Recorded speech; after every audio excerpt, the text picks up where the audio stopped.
കുറച്ചു കാലം മാത്രം അധികാരത്തിലിരുന്ന ചില ഭരണാധികാരികളെ പറ്റി കേട്ടാലോ? ഫ്രഞ്ച് ഭരണാധികാരിയായിരുന്ന നെപ്പോളിയൻ ബോണപ്പാർട്ടിന്റെ ഇളയ സഹോദരനായിരുന്നു ലൂയി ബോണപ്പാർട്ട്. 1806 നെപ്പോളിയൻ ഹോളണ്ടിന്റെ ഭരണം ലൂയിയെ ഏൽപ്പിച്ചു. എന്നാൽ ലൂയി തന്റെ വരുതിക്ക് നിൽക്കുന്നില്ല എന്ന് തോന്നിയപ്പോ നെപ്പോളിയൻ എതിർത്തു. ലൂയി ഒന്നാമൻ കിരീടം തന്റെ മകൻ ലൂയി രണ്ടാമന് കൈമാറി ഒളിവിൽ പോയിത്രേ. എന്നാൽ 13 ദിവസമേ ലൂയി രണ്ടാമൻ രാജാവായിട്ടിരുന്നിട്ടുള്ളൂ. പിന്നെ നെപ്പോളിയൻ രണ്ടാമൻ. കുറഞ്ഞ കാലത്തേക്ക് സിംഹാസനത്തിൽ ഇരുന്നവരില് സാക്ഷാൽ നെപ്പോളിയന്റെ മകനും ഉണ്ട്. നെപ്പോളിയൻ 1814 ഏപ്രിൽ 4 അധികാരം ഒഴിഞ്ഞു.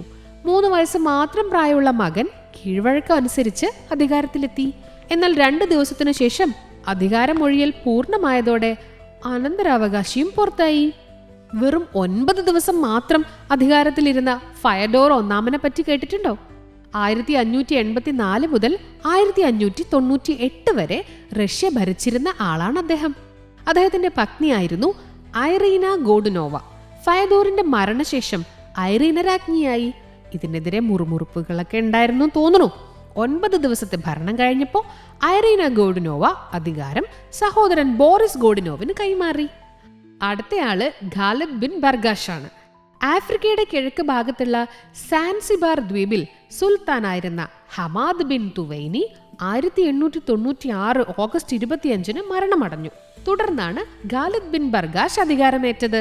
എന്നാൽ സാൻസിബാറിന്റെ നിയന്ത്രണത്തിന് വേണ്ടി ശ്രമിച്ചുകൊണ്ടിരുന്ന ബ്രിട്ടൻ ഇത് അംഗീകരിച്ചില്ല. അവര് സാൻസിബാറിനെതിരെ യുദ്ധത്തിനിറങ്ങി. ഓഗസ്റ്റ് 27 വെറും 38 മിനിറ്റ് മാത്രം നീണ്ട യുദ്ധത്തിൽ സാൻസിബാറും പരാജയപ്പെട്ടു. അങ്ങനെ 2 ദിവസം മാത്രം അധികാരത്തിലിരുന്ന ഖാലിദ് ബിൻ ബർഗാഷിന്റെ ഭരണം അവസാനിച്ചു. ബ്രിട്ടീഷുകാരുടെ താല്പര്യമനുസരിച്ച് ഹമൌദ് ബിൻ മുഹമ്മദ് സാൻസിബാറിന്റെ അടുത്ത ഭരണാധികാരി ആവുകയും ചെയ്തു. എന്നാൽ 20 മിനിറ്റിൽ താഴെ മാത്രം രാജാവായിരുന്നിട്ടുള്ള ഒരാളുണ്ട്. അതാരാ അറിയോ? ഫ്രാൻസിലെ രാജാവായിരുന്ന ലൂയി എൻഡോയിൻ. 1830 ജൂലൈ വിപ്ലവം നടന്നല്ലോ. അപ്പോൾ സ്ഥാനഭ്രഷ്ടനാക്കപ്പെട്ട ചാൾസ് 10 ശേഷം ലൂയി എൻഡോയിൻ ഭരണാധികാരി ആയിരുന്നെങ്കിലും അല്പസമയത്തിനകം സ്ഥാനമൊഴിയേണ്ടി വന്നു. എന്നാൽ ഈ റെക്കോർഡ് പല ചരിത്രകാരന്മാരും അംഗീകരിക്കുന്നു ഇല്ലാട്ടോ. അടുത്തയാളുടെ കഥ കുറച്ചുകൂടെ വ്യത്യസ്ത. ചൈനയിലെ വടക്കൻ വെയ് സാമ്രാജ്യത്തിലെ ഭരണാധികാരിയായിരുന്ന ഷിയോമിങ്. 1528 അദ്ദേഹം മരണമടഞ്ഞു. ഷിയോമിങ്ങിന്റെ പെൺകുഞ്ഞിനെ ചക്രവർത്തിയാക്കാൻ ഷിയോമിങ്ങിന്റെ അമ്മ തീരുമാനിച്ചു. എന്നാൽ സ്ത്രീകൾക്ക് ചക്രവർത്തിയാവാൻ പാടില്ല എന്നായിരുന്നു അന്നത്തെ നിയമം. അതുകൊണ്ട് ഷിയോമിങ്ങിന്റെ കുഞ്ഞ് യുവാൻ എന്ന ആൺകുഞ്ഞാണെന്ന് അവരെല്ലാരും വിശ്വസിപ്പിച്ചു. എന്നാൽ ചക്രവർത്തിയായി ഏതാനും മണിക്കൂറുകൾക്കകം കള്ളത്തരം പൊളിഞ്ഞു. ലേഡി യുവാൻ സ്ഥാനം ഒഴിയേണ്ടി വന്നു.